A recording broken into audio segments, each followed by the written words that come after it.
கிறிஸ்துவுக்குள் பிரியமான சகோதர சகோதரிகளே, இயேசு கிறிஸ்துவின் நாமத்தில் நான் உங்களை வாழ்த்தி வரவேற்கிறேன். இன்றைய தினம் உங்களுக்காக கொடுக்கப்பட்ட வேதவசனம் நியாயாதிபதிகள் 21ஆம் அதிகாரம் 25ஆம் வசனம்.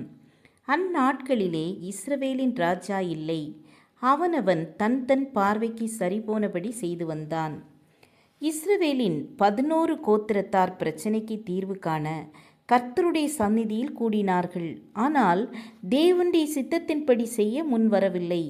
தங்கள் மனதின்படி செய்ய துணிவு கொண்டனர். கொடூரமாக பென்யமீன் புத்திரரை தாங்கள் அழித்துவிட்டு கர்த்தர் மேல் பழி சுமத்தினார்கள். தேவையற்ற கொடிய ஆணையிட்டு ஆணையின்படி ஒற்றுமையை காத்து கொள்ளாத யாபேசின் மக்களை அழிக்கத்தக்கதான தவறான ஆணையிட்டது. பெண்களை கடத்தி மனம் புரிய தூண்டியது போன்ற அடுத்தடுத்த தவறான செயல்களை செய்தனர்.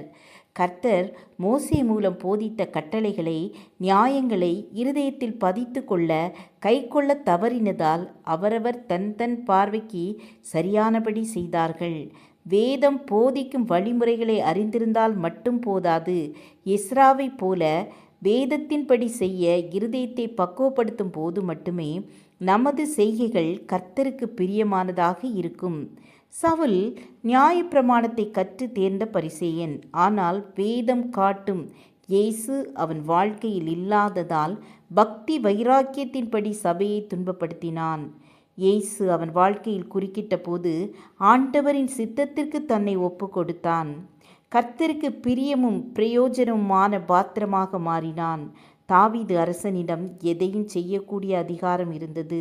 ஆனால் உமக்கு பிரியமானதை செய்ய விரும்புகிறேன், உமது நியாயப்பிரமாணம் என் உள்ளத்தில் இருக்கிறது என்ற அறிக்கையும், உமக்கு பிரியமானதை செய்ய எனக்கு போதியும் என்று கர்த்தரின் சமூகத்தில் காத்திருக்கும் அனுபவமும் இருந்தது.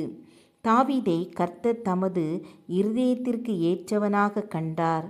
ஆம், என அன்பானவர்களே, வேதம் நமக்கு தெரியும்.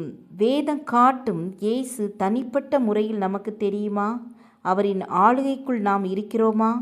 கர்த்தர் கோரசை குறித்து எனக்கு பிரியமானதையெல்லாம் செய்வான் என்று சாட்சி கொடுத்தார்.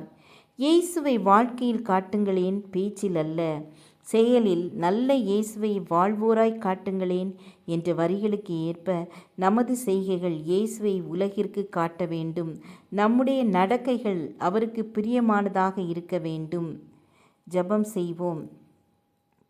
அன்புள்ள கர்த்தாவே, எங்கள் செயல்கள் அனைத்தும் உமக்கு பிரியமானதாய் இருக்க உதவி செய்யுங்க. எங்கள் ஒவ்வொருவரையும் ஆசீர்வதித்து வழிநடத்துங்க. இயேசுவின் நாமத்தில் பிதாவே, ஆமீன் ஆமீன். God bless you.